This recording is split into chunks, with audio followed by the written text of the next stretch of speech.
Assalamu alaikum everyone else, and I hope that you are fine by the grace of Allah Almighty. And today we are going to start one more poem, Music When Soft Voices Die by Percy Bysshe Shelley. But before it, I want to announce something कि आपको पता है कि online classes तो going on है, that can be continued, but from Monday, the face-to-face classes are going to be started of all subjects. तो ये कि आप लोग क्लास लेने के लिए you must be come over there or whatever the instruction has been given, you will see on the Facebook page. आप वहां से वो देख लीजिएगा, टाइमिंग्स वगैरह अपनी नोट कर लीजिएगा. Most of the students most of the students try to join the class, right? So inshallah on Monday meet with each other during face-to-face classes. So now we are going to start Music When Soft Voices Die by Percy Bysshe Shelley. So in this poem, we are going to discuss first of all about the poet and then let we discuss about the poem. बहुत छोटी poem है, 2 stanzas पे base करती है ये poem और second year की ये poem है. So let we start. Next. Hello. Yes. So यहाँ पे हमने क्या देखना है? First of all, we are going to discuss only about the poem. ठीक है ना? Reference इसका क्या है कि stanza has been extracted from the poem entitled Music and Soft Voices Die, written by Percy Bysshe Shelley. अब obviously whosoever is going to write का poet है तो क्या होता है यहाँ पे कि they have focus on the music as well as the soft voices die. की आवाजें सुन रहे हैं, हम अंडरस्टैंड कर रहे हैं, लेकिन जैसे ही वो वॉइस खत्म हो जाती हैं तो रिजल्ट में हमें क्या उनकी यादें हमारे पास रह जाती हैं. It is all about this. ये पर्सी बेशी शैली की बात करें, also one of the romantic poet in that era, and he has got the education from. अच्छा, इसकी एक चीज मैं बताती चलो, he was the Christian Christian था ये पहले, लेकिन बाद ये जो था ये एडवेंटिस्ट बन गया था. एडवेंटिस्ट हम उनको कहते हैं जो लोग किसी पर भी ईमान नहीं रखते, कभी खुदा नहीं होता, कोई खुदा नहीं. फिर उसके बाद क्या हुआ, मतलब इस तरीके से अपना इनकी अपना मजहब चेंज किया, तो फिर इसने क्या किया, started to write a book. इसने अपनी एक बुक लिखी और इसी चीज के बारे में लिखा कि he is not believe on categorization हो जाती है, ये जो हमारी एक्टिविटीज है हो जाती है और पॉलिथिस्ट हो जाती है. मोर number that individual one sided होती है, एक खुदा पर ईमान. और जो पॉलिथिस्ट होती है ये मतलब मोर पर ईमान लाना. अब क्या था इसके साथ प्रॉब्लम कि जब इसने मतलब मैं किसी पर ईमान नहीं लाता, इसका कोई बिलीव नहीं था, तो इसने एक बहुत लिखी. जब इसने बुक लिखी तो और इसके अलावा जहां जहां ये डिस्ट्रीब्यूट कर सकता था इसने फ्री ऑफ कॉस्ट उस बुक को डिस्ट्रीब्यूट किया. उसके नतीजे में क्या हुआ, यूनिवर्सिटी थी उन्होंने इसको एक्सपेल कर दिया कि इसने फिर कंटिन्यू स्टडी. अब जब इसने वहां पे अपनी स्टडी कंटिन्यू नहीं की तो ही लव समबडी एल्स, इसने एक लड़की से फिर शादी कर, और शादी करने के 3 साल बाद ही हैज डिवोर्स्ड हर, मतलब divorce they the. He was not living. 1 साल बाद क्या हुआ कि शी डाइड, डेथ हो गई. उसके बाद और इसने डिवोर्स क्यों दी थी, because he fell in love somebody else and then he got married from. उसके बाद ये फाइनेंशियली बहुत ज्यादा क्राइसिस में आ गया था. तो पता नहीं चला कि मैं मतलब इतना ग्रेट मैंने लॉस किया अपनी, मतलब जो फर्स्ट मेरी वाइफ थी उनको. तो यूं समझे ये जो पोएम है music when soft voices die, इसने इस पोएम को लिखा ही मतलब एक माफीनामा आप कह सकते हैं. He has written all about that, कि अभी उसकी याद में ये सब कुछ अल्फाज बोल रहा है कि यानी इसको बहुत ज्यादा ग्रेट लॉस है कि मतलब मैंने जो अपनी फर्स्ट वाइफ को छोड़ा वो क्यों छोड़ा, मुझे नहीं छोड़ना चाहिए था. और यहाँ पे उसने लव की मीनिंग को बताया है कि लव जो है वो हमेशा इंक्रीज होता है, कभी भी लव जो है वो डिक्रीज नहीं होता. और लव जो है ये अट्रैक्शन बढ़ाता है, इससे अट्रैक्शन बढ़ती है. अगर मैं अपनी मदर की बात करूंगी ऑब्वियसली, तो क्या मेरी अपनी मदर से जो अट्रैक्शन है जो मोहब्बत है वो वो डे बाय डे इंक्रीज होगी अपने फादर से, अपनी सिबलिंग से। इसी तरह वहाँ क्या है, वहाँ वो उसके प्यार को समझ नहीं पाया, and then he has given the divorce, and then he was fell in love with someone else and then got married. After she died, जब वो मर गई थी, फिर इसे ख्याल आया, जब ये फाइनेंशियली क्राइसिस में चला गया, किसी ने इसकी हेल्प नहीं की, ये बहुत ज्यादा परेशान रहने लगा, डिप्रेशन में ये चला गया। इसे ख्याल आया कि मैं मतलब मेरा जो एक ग्रेट लॉस था, जाहिर बात है आपको पता है तो है। तो फिर उसको उसकी याद सताने लगी, उसके बगैर नहीं रहना चाहता था, और इसको तब जाके पता चला कि मेरा एक्चुअल जो लव था। और फिर इसलिए उसने ये 2 स्टैन्ज़ास लिखे जो हम अब डिस्कस करने जा रहे हैं मज़ीद। तो थोड़ा-सा अबाउट द पोएट हम देख लेते हैं। ये जो है P B Shelley is one of the most famous literature. He is an idealist and a dreamer. He exists in the world of ideas, which seems to him more real than the so-called realities of this world. ये loss हुआ, इसकी wife की death हुई, तो तभी इसे जिंदगी की रियलिटीज का पता चलना, से इस चीज का अंदाजा बिल्कुल भी नहीं था। अब पोयम के बारे में ये क्या कह रहे हैं, in this short lyric Shelley expresses his views about beauty, love, separation बारे में भी बता रहे हैं अब यहाँ पे। यानी कि मतलब beauty is just like a gorgeous, बहुत ज्यादा खूबसूरत लगता है। जैसे मैंने आपसे कहा कि इंक्रीज होती है अट्रैक्शन, ये लव जो होता। और फिर separation, separation as you know के ही टू हर वाइफ।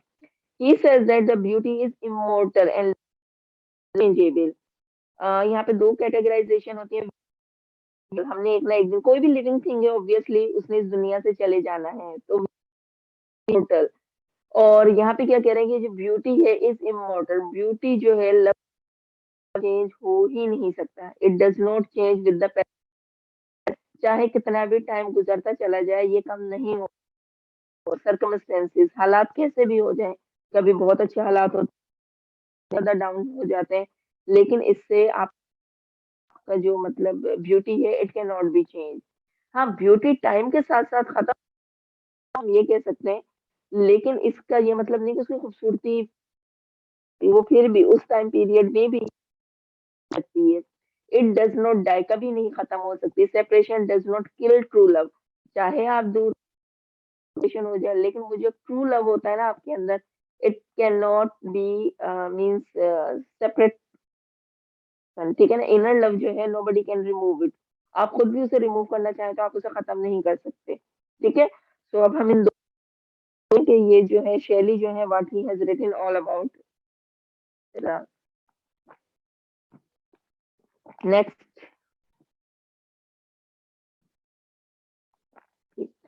अब यहाँ पे है first stanza, music when soft vibrates in the memory, odors when sweet sicken, live within the sense they। अब इसको थोड़ा सा हम देख लेते हैं कि व्हाट ही चली। The poet says that when sweet voices fade, the echo in our memory। अब हम रोजमर्रा में एक दूसरे के साथ टाइम स्पेंड कर रहे हैं, वाइफ को ही मुखातिब करते हुए कह रहा है कि चाहे वो अब यहाँ पे नहीं है, लेकिन उसकी मेमोरी, उसका जो साउंड है होता है। आप अभी भी कोई भी सॉन्ग सुनेंगे, आप कोई ड्रामा से बात करेंगे, और स्पेशली जब किसी चीज में हम होता है, तो व्हाट विल यू डू, कि वो चीज उस टाइम पीरियड में नहीं होती, फिर वो सोचना शुरू कर देते, we are thinking about that thing, कैसा हुआ था, कोई सॉन्ग सुन लिया तो वो बात माइंड में रिकॉल होता रहेगा। So the same case with him के वॉइसेस उसके दिमाग में नहीं आ रही हैं, लेकिन क्या है वो उसकी मेमोरी बन रही है। Beautiful and mellifluous song are immortal, और जो सॉन्ग वो आप भूल ही नहीं सकते, वो खत्म हो ही नहीं सकता, आपके दिल नहीं सकता। Similarly when the sweet smelling violets, violets मतलब गुलेबादिए के एक जो फूल्स होते हैं उनको, their pleasant smell can still be enjoyed in the memory, are refreshed when we remember the sweet violet। अब ये यहाँ पे क्या कह रहा है कि मतलब वो जो उसकी जो आवाजें थी, मतलब पहले सुनाई देती थी, उसके बाद उसकी डेथ हो गई, मुझे वो आवाज़ें सुनाई नहीं देने लगी और मेरे दिमाग में उसकी आवाज़ें गूंजती थी। तो उसने क्या कहा कि ये जो गुले दाऊदी के जो फूल होते हैं, लेकिन मुरझाने के बाद भी क्या है, अगर आप उन्हें हाथ में लेंगे तो आपके हाथों से उनकी खुशबू नहीं जाएगी, उनकी फ्रेग्रेंस महसूस कर सकते हैं। आपकी मतलब हाथों से उसकी खुशबू नहीं आएगी। The same case with that girl, चाहे वो मर गई है लेकिन उसका जो एहसास है, वो कह रहा है कि मेरे दिमाग से कोई भी नहीं निकाल सकता। He wants to say that if a thing loses its physical beauty, खत्म हो जाती है फिजिकली अपनी beauty, it can be revived in the imagination, लेकिन वो चीजें दोबारा आंख में इमेज बन जाता है हमारे लिए। दस this short lyric reflects the fundamental of imagination. अब ये क्या कह रहा है कि ये जो हमारे पास दो स्टेंजाज हैं, ये जो दो लिरिक्स हैं, इनके थ्रू हमें क्या पता चल लाइफ का पता चल रहा है, ह्यूमन बीइंग की लाइफ का। और हमारे लिए बहुत जरूरी है, बहुत एसेंशियल है। अगर हम ये सोच लें कि we can spend the alone so that we are unable to spend the life quite easily. Somebody with us like a family, obviously it is very to discuss something and then the resting of the life will be easy for us. Next, second stanza देखते हैं what he was discussing about it.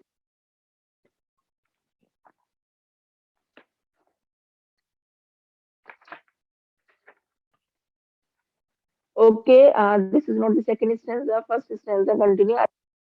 Is joy forever. ये इसने भी कहा था, शैली ने भी कहा था, first sight of love is the last site. सही मोहब्बत की पहली नजर अक्कल की आखिरी लाइन होती है। So that is very much true. Shelley emphasizes the same idea, containing the depth of the meaning and philosophical approach of to love, beauty, separation, and imagination. The poet, by giving the example of enchanting music and violent, expresses this idea that thing never dies. It has everlasting on the mind of a man. तो यहाँ पे ये यही बात कर रहा है, I think of beauty is Joy for ever, कि यानी अगर आपको कोई चीज पसंद आ जाए, लिमिटेड टाइम पीरियड के लिए नहीं होती है कि बस वो जब तक खूबसूरत है, जब तक आपके माइंड में है, बल्कि वो हमेशा के लिए आप में समा जाती है और आपके जहन से take out this type of imagination, जिसको आप लाइक करते हो, पसंद करते हो, उसका ये जो इमेजिनेशन है वो आपके माइंड में क्रिएट हो चुकी होती है, उसको रिमूव नहीं किया जा सकता। नेक्स्ट,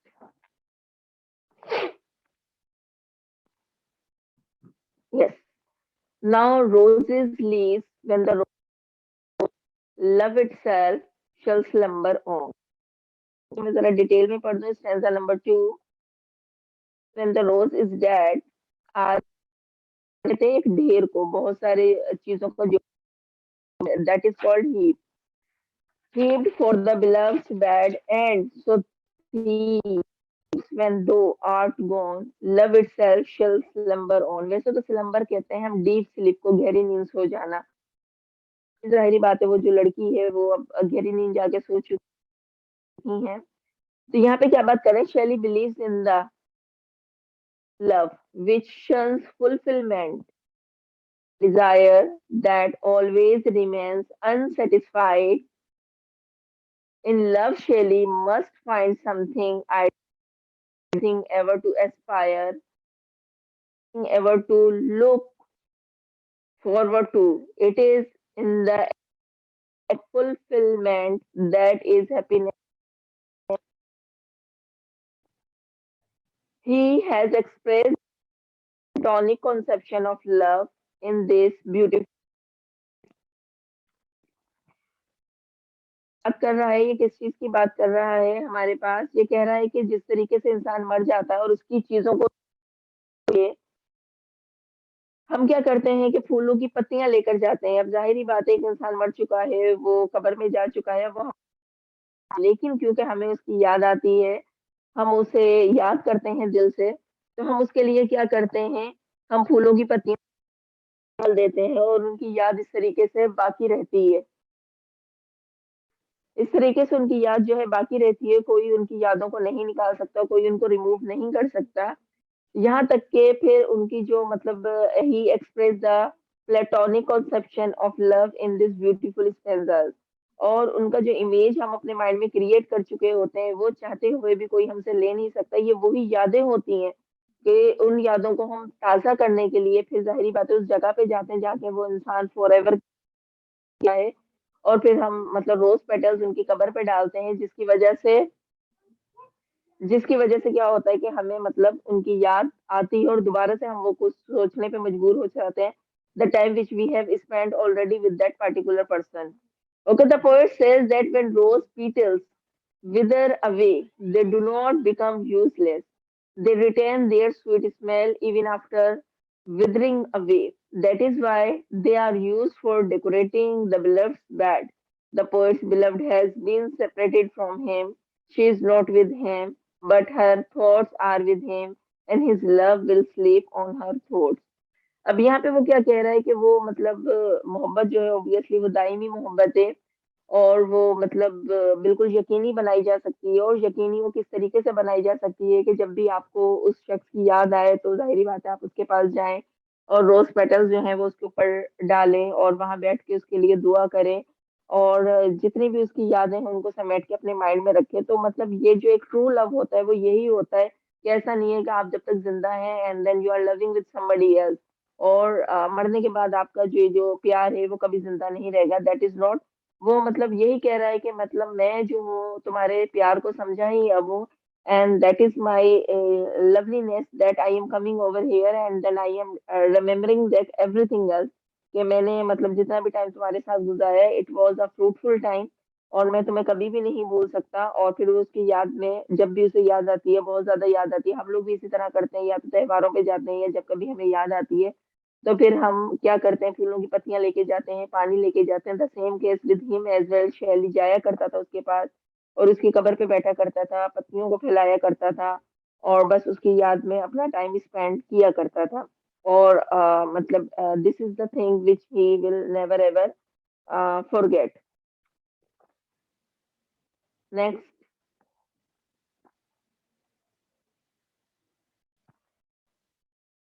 शेल में देख लें। In the other words the poet wants to say that it does not matter if the sweetheart is physically away from him because spiritually she is with him.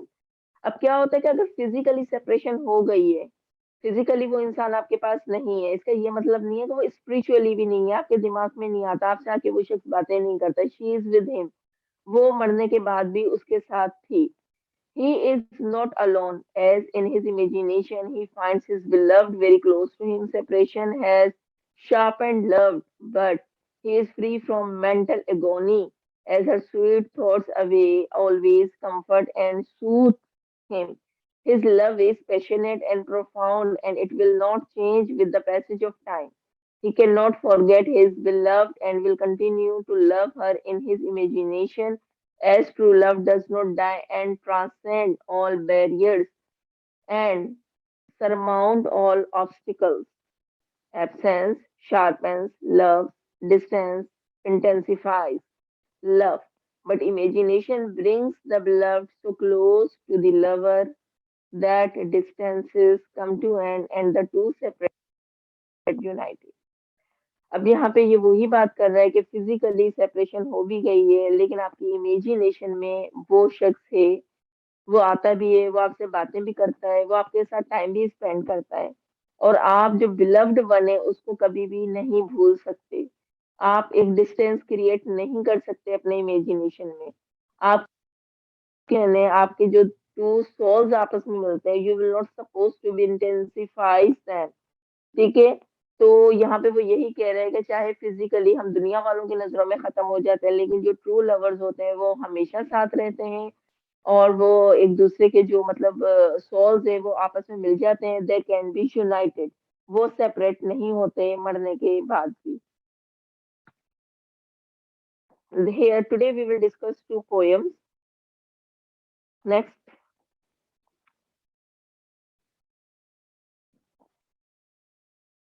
अच्छा यहाँ पे what kind of question do I in the poetry done for the purpose, so you have to be why and what।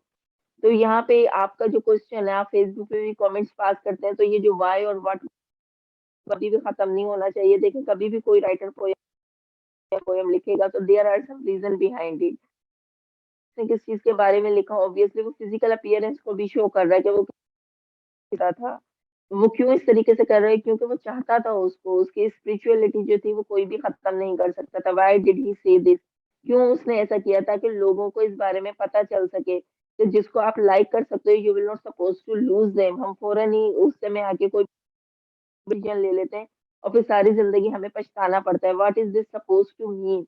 This suppose to means you should have to understand the person to whom you love. What does this represent? आपको क्या represent करना चाहिए? What is the overall point? The people who are surrounding us, we should love them. हम उनसे प्यार ले भी सकते हैं, हम उन्हें प्यार दे भी सकते हैं। हमें ये कभी भी नहीं सोचना चाहिए that we should be one sided. No, it's on us that how we are treating to them. हमें कोई भी इमोशनलिटी में आके कोई डिसीजन कभी भी नहीं लेना चाहिए। Everything is having their own right to them, we will have to utilize them. अगर इमोशनल होकर कोई भी डिसीजन ले लोगे तो फिर उसके नेगेटिव ही इम्पैक्ट आप पे पड़ेंगे, कभी भी पॉजिटिव इम्पैक्ट नहीं पड़ेंगे। नेक्स्ट,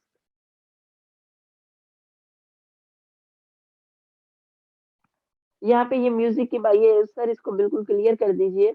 म्यूजिक की बात करें, when soft voices die vibrates in the memory, तो वो जो म्यूजिक आपका रियलिटी में तो खत्म हो गया, लेकिन उसकी जो वाइब्रेशन है वो आपके, इसको पूरा ओपन कीजिए, इस स्लाइड्स को पूरा ओपन कर दीजिए। Sweet violet sickens within the sense and quick, वो यानी कि उसके जो खुशबू है उसको कोई रिमूव नहीं कर सकता, उसकी खुशबू आप देंगे। Rose leaves and the rose is dead are heap for the beloved bed. अब तो हमारे हाथों में, और जब उसकी पत्तियां हमारे हाथों में भी आती है तो इसका मतलब कि वो जो फूल है वो खत्म हो चुका है, लेकिन फिर भी उसकी फ्रेग्रेंस बाकी रहती है आपके हाथ में। सर इसको पूरे को खोलें, स्लाइड्स को open the whole slide. Next please, next, next, yes, yes. तो बैक, यस। तो यहाँ पे ये क्या करेंगे, ये जहाँ म्यूजिक की बात हो रही है, when a song is over you still remember it sound, वो आपके जहन में गूंजता रहेगा मुसलसल। आप याद करने की आपको जरूरत नहीं है, वो चीज आपके जहन में आएगी। सेकंड में जो हमने स्मेल की बात की है, फ्रेग्रेंस की बात की है, when a smell is gone you can still remember the scent, लेकिन उसकी खुशबू आपके हाथों में रहती है। थर्ड हम देख लेते हैं, कह रहे rose leaves when the rose is dead are heaped for the beloved bed. यहाँ पे क्या कह रहे हैं, when the rose dies the petals can be used on the board, coffin, कबर के ऊपर डाल देते हैं, ठीक है। Remember the love that the rose represent, ठीक है, वो उसकी अफेक्शन को शो करता है, उसकी खुशबू आती है। It don't I this but it makes sense I think of how people spread flower petals now as a romantic thing, that petals are the opposite of। अब यहाँ पे जो पोएट है वो यहाँ क्या बताने की कोशिश कर रहा है, वो कह रहा है मुझे इन चीजों के बारे में, लेकिन जब मैंने अपना लव्ड वन खो दिया तो फिर मुझे अंदाजा हुआ कि हाँ प्रेशियस दीज थिंग्स आर, यानी कि अब वो रोज पेटल की स्मेल भी बहुत ज्यादा अच्छी लगती है, वो फील करता है उसको। A big part of analyzing poetry is realizing that there isn't a right or wrong. It's all about saying your opinion and telling what it's right. If you think it's right, then it can be। ठीक है, ये totally आपकी mentality है, आपकी thinking है। अगर आप उसको पॉजिटिव वे में सोचेंगे तो वो आपके लिए सही है, अगर आप उसको नेगेटिव वे में सोचेंगे तो वो आपके लिए गलत है। जो कि उसका डिसीजन गलत था उसको डिवोर्स देने का, अब वो इस चीज को रियलाइज कर रहा है। So he thought, when thou art gone, love itself shall slumber on। ठीक है, when you my love die and your thoughts are gone, जब तुम मर गई, तुम्हारे जितने भी थॉट्स थे वो जाहिर बात है रियलिटी से तो चले गए, and my love for you will live on and be a remembrance of you। लेकिन अब तुम्हारी यादें जो हैं मैं उन्हीं के सहारे जिंदा हूँ, और मैं इन्हें नहीं खोना चाहता, मैं इन्हें अपने से अलग नहीं करना चाहता। ठीक है, तो ओवरऑल सिनेरियो यही है कि इमोशनलिटी में आके कोई डिसीजन नहीं लेना चाहिए। Every person is having their own importance, और जो आपका लव्ड वन हो उसके लिए तो कभी भी आप ऐसा डिसीजन ना लें जिसके लिए आपको पछतावा हो। और अब इस पोयम के थ्रू उसने हम लोगों के लिए भी ये मैसेज दिया है कि that we should not be emotional one and we should have to take care to whom we love a lot. ठीक है, हमें उसे इतनी जल्दी खो नहीं देना चाहिए। Next,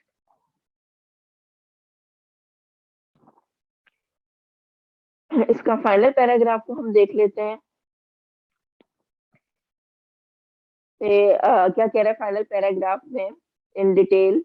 In this poem, music author Percy Bysshe Shelley connects the sound of the music to the loss of a great love. Throughout the poem, he uses rhyming couplets to connect lines of ideas to finally come to his conclusion that love, much like things felt by the other senses, is a part of our memory, and as long we keep it as a part of us. ये हमारी memorisation पे depend करता है। जितना ज्यादा हम अपने जहन में रखेंगे उतना ज्यादा ये लॉन्ग लास्टिंग होगा, रिमूव नहीं होगा, हम इससे कभी बोर नहीं हो सकते। He talks about we remember that the sound of a beautiful music, we remember the scent of flower, एक सेंट की खुशबू भी आती रहती है, हमें म्यूजिक का साउंड भी सुनाई देता है। How the same flowers can show love and death together. अब वो फ्लावर्स हमें कैसे पता चलता है, जैसे फ्लावर भी हमारे हाथ में है, वो जुड़ा हुआ है, खूबसूरत लग रहा है, लेकिन धीरे धीरे जब उसकी पेटल्स जो है वो सेपरेट हो जाती हैं तो ऑब्वियसली फ्लावर, इसी तरह इंसान है, हमें खूबसूरत लगता है, अच्छा लगता है, प्यारा लगता है, लेकिन जब वो चला जाता है तो उसकी खुशबू हम खत्म नहीं कर सकते। Finally he concludes that just like the scent of the flower, the feelings of the love he has can never be lost as long as he remembers them vividly in his heart। यानी कि जिस तरीके से एक flower की खुशबू को हम खत्म नहीं कर सकते, इसी तरह इंसान की यादों को हम खत्म नहीं कर सकते, अपने दिल से रिमूव नहीं कर सकते। ठीक है, इसी की एक्सप्लेनेशन लिखी हुई है कि मीन्स जैसे मैंने आपको वैसे ही बता दिया that you should have to take care those people who are very near to us. हमें हमारी साथ हमारी फैमिली रहती है, we should have to be care to them.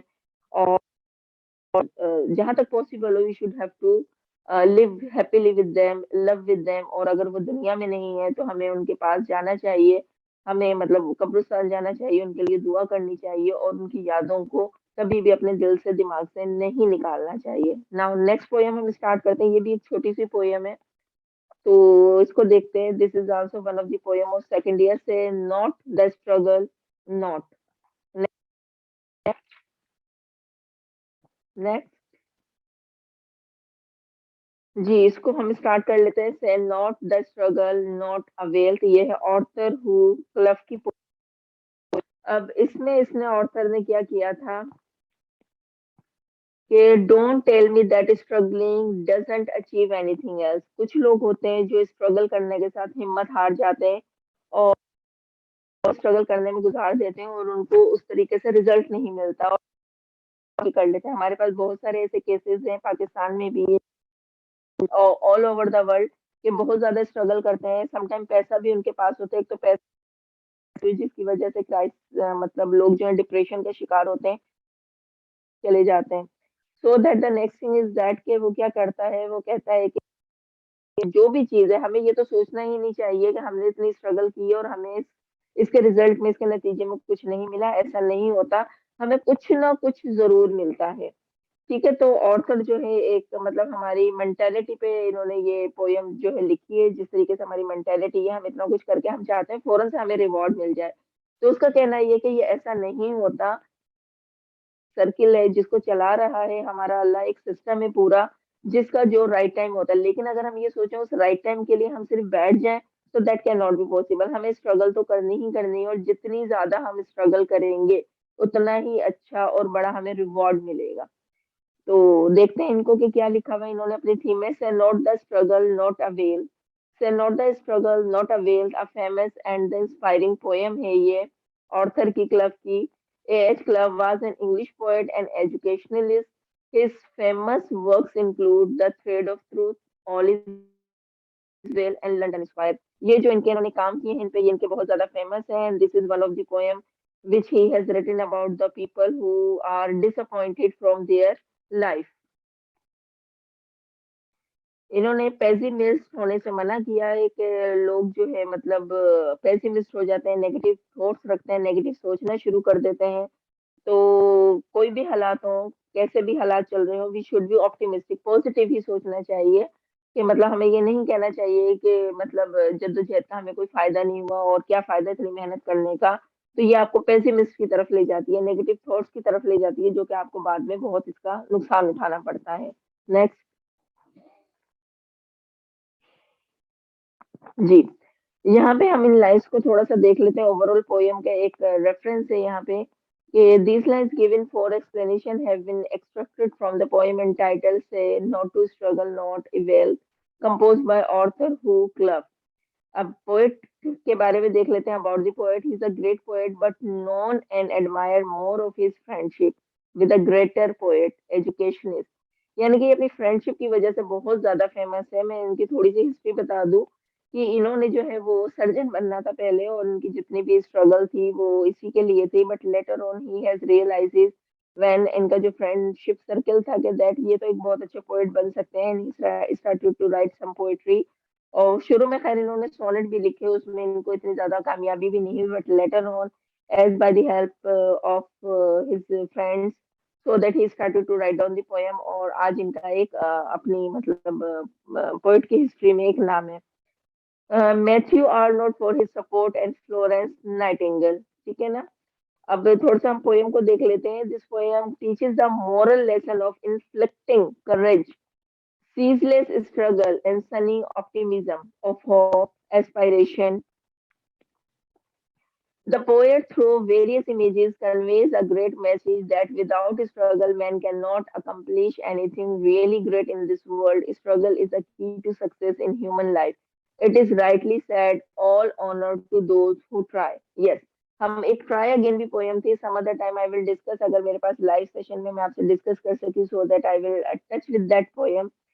तो यहाँ पे वो क्या कह रहा है कि मतलब एक ऑनर वो फील कर रहा है कि उन लोगों के लिए जो सारी सारी उम्र मेहनत करते हैं स्ट्रगल करते हैं और वो कभी भी थकते नहीं हैं। उनका काम ही ये होता है कि वो स्ट्रगल करें और रिवार्ड जो है अपने अल्लाह पे छोड़ दें।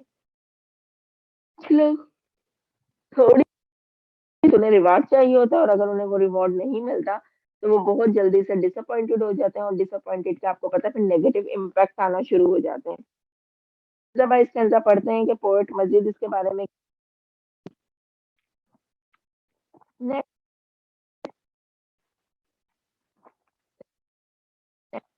नेक्स्ट यस यहाँ पे ये क्या कह रहे हैं रेफरेंस आपको मालूम है कॉन्टेक्स्ट हम थोड़ा व्हेन एंड वेयर कॉन्टेक्स्ट आप जब भी लिखेंगे डू रिमेम्बर वेयर के बारे में बताना होता है।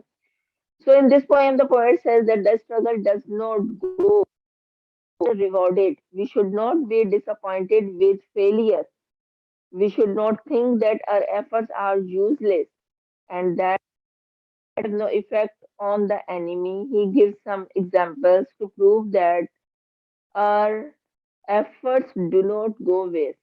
The poet has to continue never in difficult times। Context में ये यही बताने की कोशिश कर रहे हैं कि कभी भी स्ट्रगल करें हमने नहीं मिला। डिसअपॉइंटमेंट और फेलियर जो है ये लाइफ हमारा काम है सिर्फ और सिर्फ एफर्ट्स करना। हमें अपने दुश्मन को कभी भी हावी नहीं करना अपने ऊपर कि हमने इतना कुछ किया और हमें कुछ नहीं मिला। उससे क्या होगा कि हमारी जितनी भी स्ट्रगल है हो जाएगी और हमें कंटिन्यू करना साथ रिग्रेट फील नहीं उनकी नहीं करनी चाहिए। अब यहाँ पे ये क्या कह रहे हैं मैं stanza number 1 I am going to read it. Say not away wounds are the enemy fends no failed and as things have been they remain। कह रहा है poet advises us that we should never think that we don't get must be must not be disappointed here, giving the example of the poet says that we should not think will not become weak and has no effect। The poet encourages us by saying that never go good, never think that things will change in our favor, will remain as they are।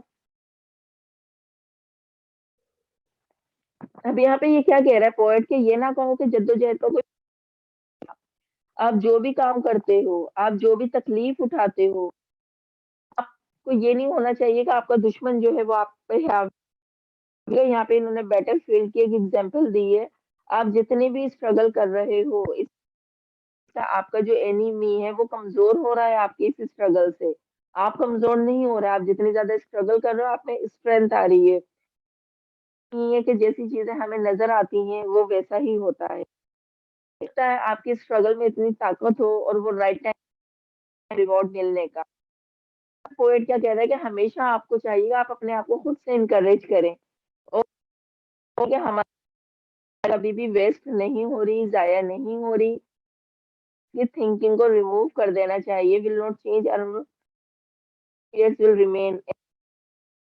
यानी भी हमारे जहन में इस तरह की चीजें हैं कि हम अब दोबारा ये काम में कोई फायदा नुकसान, तो वो हमें नुकसान ही होगा।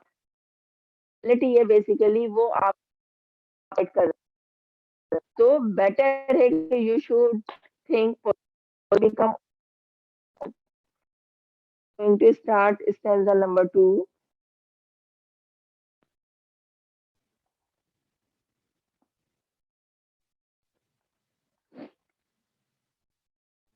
जी, स्टेंजा नंबर 2 में क्या कह रहा है? इफ होप्स वर ड्यू may be liars, it smoke concealed is now the flood and poses the field। क्या बात कर रहा है कि आपकी मतलब in these lines the poet says that sometimes और होप, यानी कि आपकी जो उम्मीदें हैं उनको डर है। We are disappointed but we should not worry. हम मायूस हो जाते हैं लेकिन हमें एटलीस्ट डर अपने अंदर से खत्म करना चाहिए। हम क्यों खौफजदा होते हैं?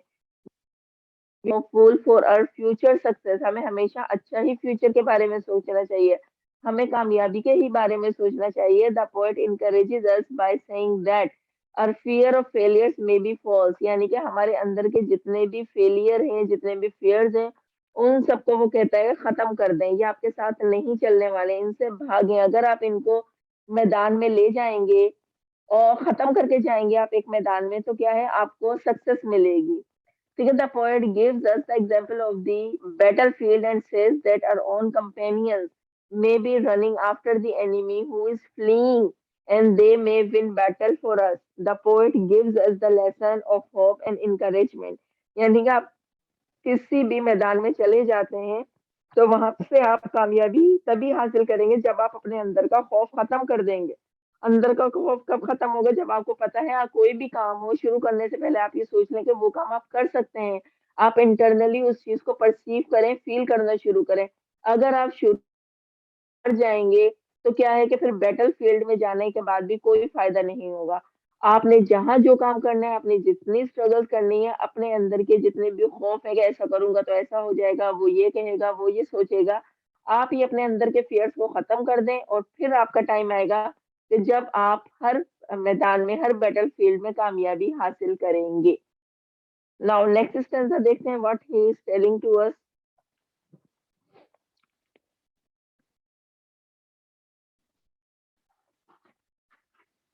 जी, जी मैम।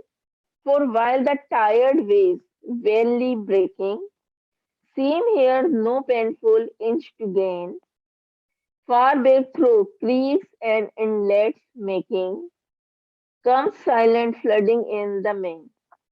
अब यहाँ पे ये क्या कह रहे हैं? In this stanza the poet says that sometimes immediate results are not in favor, but our hard work does not go waste। अब यहाँ पे इन्होंने एक एग्जाम्पल दी है। The poet gives the example of a man who is standing on the beach watching the waves striking against the rocks on the shore। It appears that the waves are striking against the rocks is useless because they do not seem to gain even a single inch of land, but the same waves are making inlets at some distance through which the water is flowing। This shows that we should never lose courage but keep on working hard। Our efforts do not go waste, but will definitely bring us success। यहाँ पे इन्होंने एक example दी है कि मतलब आप जो है रिजल्ट के बारे में परेशान नहीं हो, आपको पता है कि आपकी जो स्ट्रगल है वो कभी भी जाया तो होनी ही नहीं है, ठीक है। सेकंड पोएट क्या कहता है, उसने एक एग्जांपल दी है समंदर की, कि एक आदमी है वो समंदर के पास खड़ा है और वो ऑब्जर्व कर रहा है कि वो जो समंदर की जो वेव्स हैं वो आ रही हैं, काफी आगे आती हैं और फिर वो पत्थरों से, रॉक्स वगैरह से टकराती हैं और दोबारा वापस चली जाती हैं। तो यहाँ पे वो ये कह रहा है कि यानी कि वो भी तो स्ट्रगल मुसलसल कर रही हैं आगे आने की, लेकिन आगे आने के बाद वो दोबारा पीछे चली जाती हैं। तो यहाँ पे उसका कहने का मकसद ये कि वो आगे आ रही है, तो इसका ये मतलब नहीं है कि वो सारा का सारा पानी जो है वो पीछे जा रहा है। उनकी जो स्ट्रगल है, वेव्स की आगे आने की जो स्ट्रगल है, जो वाटर है, वो कुछ वाटर अभी भी आगे छोड़ के जा रही है, वो जो वेव्स है। और एक टाइम वो भी आएगा कि जब पूरा जो वाटर है वो उस जगह पे आ जाएगा जहाँ पे आज वेव्स आ रही हैं और दोबारा पीछे जा रही हैं। लेकिन अगर आप इमेजिन करें तो कितना ज्यादा मूव कर रहे हैं, आगे आ रही हैं फिर पीछे जा रही हैं, आगे आ रही हैं और फिर पीछे जा रही हैं, विच मीन्स दैट कि आपने भी स्ट्रगल करनी है, चाहे आप पीछे आ रहे हैं उसमें, लेकिन आपने दोबारा स्ट्रगल करनी है, फिर से स्ट्रगल करनी है, और time will come when you will achieve, कि वो आपको फिर सक्सेस मिलनी ही मिलनी है, डेफिनेटली मिलनी है। लेकिन अगर आप ये सोचेंगे कि नहीं, आपको स्ट्रगल नहीं करनी, आपको एक दफा आप आगे आए और आपको कोई रिवॉर्ड नहीं मिला, तो obviously that can be your lacking, इस तरीके से आपको कुछ भी नहीं मिलेगा, आप कामयाब नहीं होंगे अनटिल एंड अनलेस आपके अंदर का स्टेमिना जब तक आप स्ट्रांग नहीं कर लेते और अपनी एफर्ट्स को कंटिन्यूटी में नहीं रखते। एक दफा फेल हो गए, दो दफा हो गए, तीन दफा, चार दफा, पांच दफा, बट इट डजंट मीन कि हार्ड वर्क जो है वो आपका काम नहीं आएगा, स्ट्रगल जो है आपकी काम नहीं आएंगी। Everything is counting over there and then your efforts do not go waste. ठीक है, definitely obviously you will get success. Now last stanza we are going to discuss,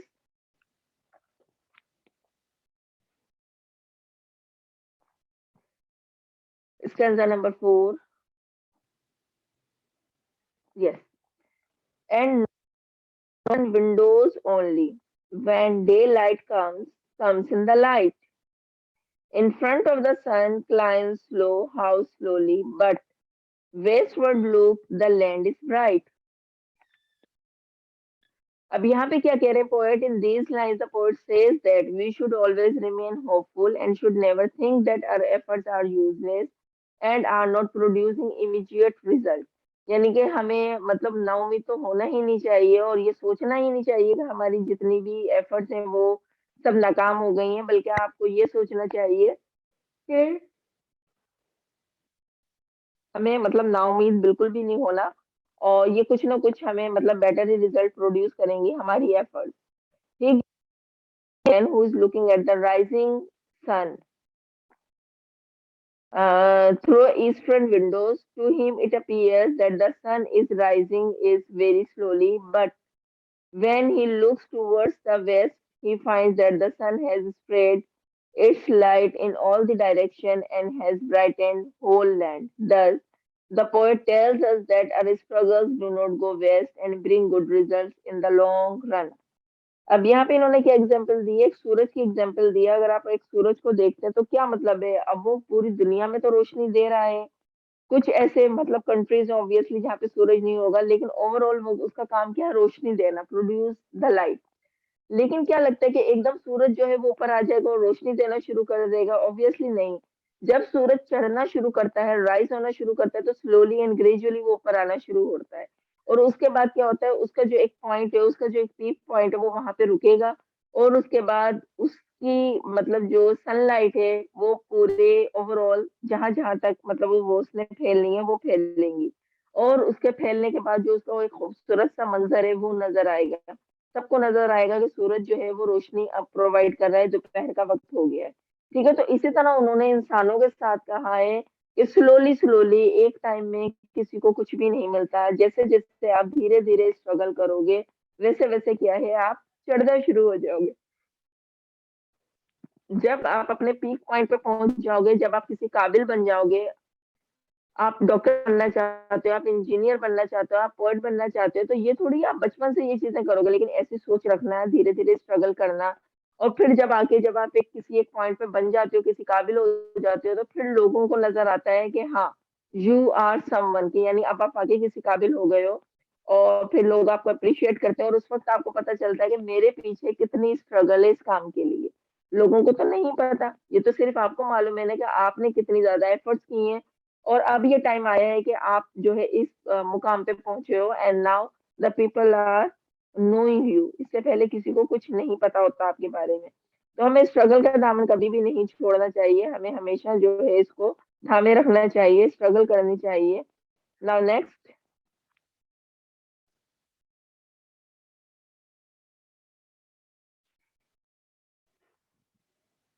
next,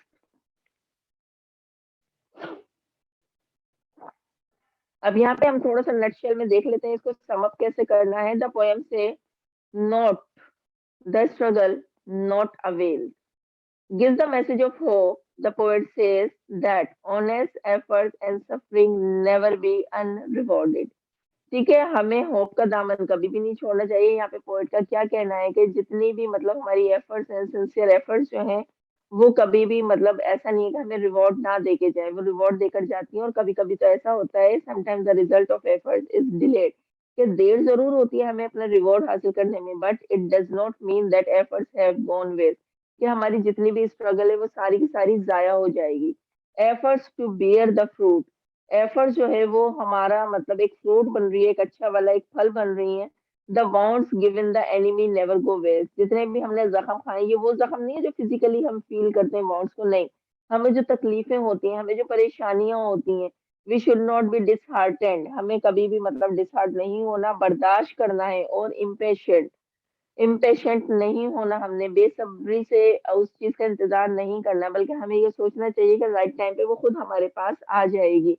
we should not feel that we have not been able to change the face of things.